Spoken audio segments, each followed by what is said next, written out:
Hi everyone, my name is Joyce Njoro and I'm really excited after having a very amazing conversation with Pius Boshiri. I've shared my story and I've given a lot of details, and this is not for me, but for many other people who need encouragement and inspiration to take decisions, financial decisions for their life as early as possible. So I hope you enjoy it. Hi everyone there, it is so exciting today because we have an amazing guest, and I'm reminded before we get into the story that the human mind is extremely powerful when you put it into focus. When you fix your eyes on something and you decide to go for it, it becomes completely unstoppable. And today's story is about Joyce Njoro, a story of focus, determination, and going for it. So I'm excited, and let's start from there. Joyce Njoro, welcome. Thank you so much. I'm very excited to host you on this podcast. Yeah, and it's a pleasure and privilege for me also to share my story. Yes. Yes, yeah. And I look forward to peeling every layer of your story and getting to inspire many people, because I know you have a beautiful story to tell. Thank you. Yes, yes. So Joyce, we are here, we know about money, and we are here to change people's lives. And money is really very important. It's what we use to transact.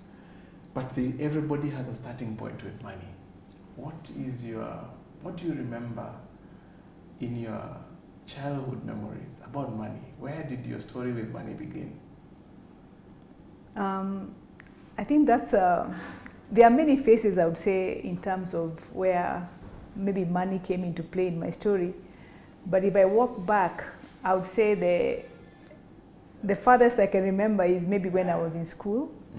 And because I was raised by my father, who were raised in the city, and I used to go to St. Teresa's Primary School. Yes. And my father was a policeman, and I always felt the other kids were more privileged in terms of what they had than I did. In school? In school, yes. In school, yes. Yeah, because I think we had the bare minimum that we needed, but at least he took care of everything that we required to go to school, the school uniform and everything else.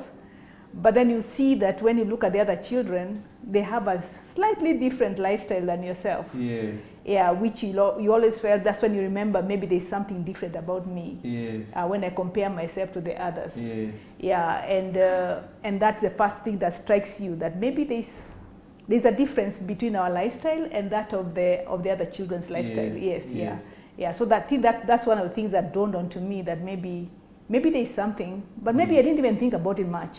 But now when I reflect upon it, then I see that could have been something in my story. And also remembering that the fees that were being paid in that school were slightly higher than what my father could really afford. Yeah. So I don't really know how he managed to pay the fees. Yeah. Yeah, but we were there for 2 years, but then left and went to another school. Yeah. Yeah, but that's at least something that I think I vividly remember when one of our teachers took my sweater because it was not the right color, and threw it on the roof because it was just the wrong shade of red. On top of the roof? Yes, it was the wrong shade. She went out of the class and because you had to have the perfect shade. Yes. Yeah, so if you don't have the perfect shade, then that's a problem. Yeah. Yes. Wow. You said something very important, and I don't want us to just gloss over it. That you were raised by your father. Yes. Just say a little bit more about that. It's not normal to be raised just by a father. Yes. So my father was a policeman working in Nairobi, and he kind of raised the three of me, and my two brothers. Maybe because it was comfortable, because we were bigger. Yeah, you were the eldest. We stayed with him. And then my other siblings were with my mother. Were with my mother in the village. How many siblings were in the village? 5. 5? Yes. So 3 here with dad? Yes. And 5 in the village? Yes, and 5 in the village. For how many years? As long as I can remember, I mean, in our childhood, Yeah. of course, when they grew up, then maybe they would come to Nairobi to college. Yeah, but for us, since we started school in Nairobi, we just became Nairobians. Yeah. But then over the holidays, we'd go back home. Yeah. Yeah, to also be part of the rest of the family. Yeah. Yes. So in this situation, you can actually see the finances at play. Yes, you can see. If you had all the resources, yeah, you would have had all the children growing together. up together. Yes. Your mom and your dad also being together. Yes. So that was. Yeah, definitely. And also you see that maybe the lifestyle you have with your father is different. Because when you stay with a breadwinner, yes, you have a privilege. Yes. Yeah, which you may not notice, but it is there. Yeah. Yeah, because then the others will depend on the money that is sent over. Yeah, but then you get to have the cream somehow. Yeah. You are the, maybe it is not the creamiest, but it's still a cream. In some way. You are the first recipients. Yes, we are the first recipients. You are the first recipients. Yes. Yeah. Yeah. Yeah. Yeah. Yeah. Wow. So, has that had any impact in your perspective about money, given that you grew up in that kind of environment? Yes, it did in a way, because you could see maybe at times the lack and maybe like the limitations that were there. And in the best case scenario, ideally we should have lived together. Yeah, but then we didn't live together. So that separates the family in one way or another. And much as your siblings, you have different experiences, so that you say, this is my brother, my sister, but then you have different life experiences, which is not necessarily a bad thing, but then it also helps, like when you grow up together, then you're one big family. Yeah, although I wouldn't say that we lost the interaction as a family, but then it could have been tighter and better. Yeah. Yeah. Yeah. And has that shaped how you have raised your own family in any way? One of the things, maybe it in a way it did, because now I became a career person, which my mother wasn't. Yeah. And then, of course, my mother also was raising me to also be a good woman. Yeah. And when you raise a good woman, then it means she's hardworking, she can work on the farm, she can do things, which was not my gifts. Yes. Yeah, you skipped all that farming. I skipped all that farming, and I remember because I always struggled with farming, and I remember one of my aunties told me that for me, I just kind of stick with the pen. I'll never make it in life unless I stick with the pen. Yeah. And maybe that's also what maybe made me focus also on school, because I knew that other life is going to be difficult for me.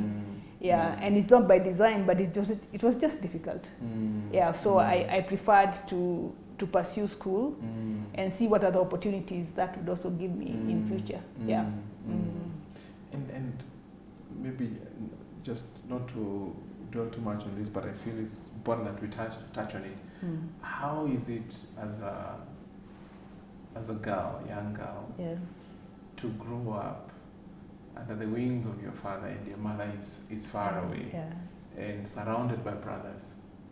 Well, you become a little bit like a tomboy because you play the games that the boys play, otherwise you're alone. And you have the jokes that they have, but what you lack is that modeling of what being feminine is. Yeah, and of course your parents will do the best they can, but they have limitations. So when it comes, like for example here, all of you will go to the barber because there's no separation, and that's the easiest for him. Yeah, but maybe if I grew up with my mother, then she would like make me look beautiful, make me look nice, which is something that I never grew up knowing. Yeah, but I have really no regrets, because I also got another aspect of life that maybe many people never get the chance. They never get the chance to experience. So you became daddy's girl. In a way, yes, let me say, because he had to protect me. Not that I was in danger, but then being the only girl, and of course being the mother, there's that fondness that most fathers will have with their first girl. Which I must say there was a soft spot that that maybe I didn't think about it, but I hear them say that at times I was fed, like I was taken care of like a baby. Yeah, but maybe it's basically because I was the only girl. Not that I had any big issues, but just being the girl, and everybody thinks a girl is weak. But that's not necessarily it. Yeah. And did you have any conversations about money with your dad while you're growing up, especially in that setting? We didn't talk much about money, but I know that maybe we used to have conversations where we challenge him, and he tried the best he can to give us a good life. But then we realized that maybe that time we're not even thinking about money, because at times you don't even know, you think, you don't know where the money is coming from or whether there are other issues. But it was difficult to have that conversation, but you knew that he's paying your fees, he's paying fees for everybody. There's no single time that we were chased from school. Yeah, our fees was always paid. Wow. Yeah, so I wouldn't say that he tried his best, and that's something I admired about him. Yeah, because when I came to realize how much he was earning, then I give him maximum respect for keeping us in school. Yeah, and that's a good point. Maybe you can talk more about when you discovered how much he was earning. Yeah. And the financial obligations that he had were before him, and how that made you feel. It made me feel very, I don't know, maybe I needed to treat him with more respect. Because was it a lot of money? No, it wasn't much. Yeah, because that time, I mean, the fees was not much because we were in day schools, most of us. Yeah. But then you think, if you calculate all that fees that we are paying in a term. How much were you paying for fees, if you remember? That time it was 250 per term. 250? Yes. Per term? Per term, yeah. Because it was a day school. And you were 3 of you? And we were 3 of us. Yeah. Yeah, so it wasn't much. And then of course they had to give us daily bus fare and lunch. Yeah. Which was not much also at that time. But then it was a lot when you think that somebody has to cough up money every day for you to go to school. You had to commute. We had to commute. Yeah. Yes. Just out of curiosity, you don't have to answer this if you're not comfortable. How much was he earning?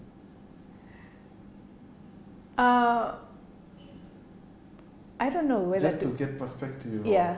The kind of balancing act. Because it depends on also inflation. Maybe it may be a lot of money by that time. Yes. Yeah. But then when I looked at so maybe I would talk about it now. Yes. That part. Yes. Yeah. Just for. Yeah. But then it wasn't much. It wasn't much. It was less than 1,000. Wow. Yes. And he was paying 250 for 3 children every time. And also taking care of the rest of the family. And taking care of the other 5 children in the village. Yes, 5 children and all the other obligations, because we know that we are extended families. Yeah. Yeah. So we have a lot of other obligations. Yeah. But he didn't talk about the balancing that he was doing. He didn't. No. Apparently.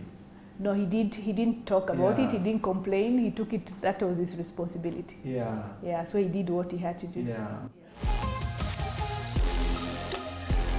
I am thoroughly enjoying this conversation with Joyce Njoro, and I hope you are doing the same too.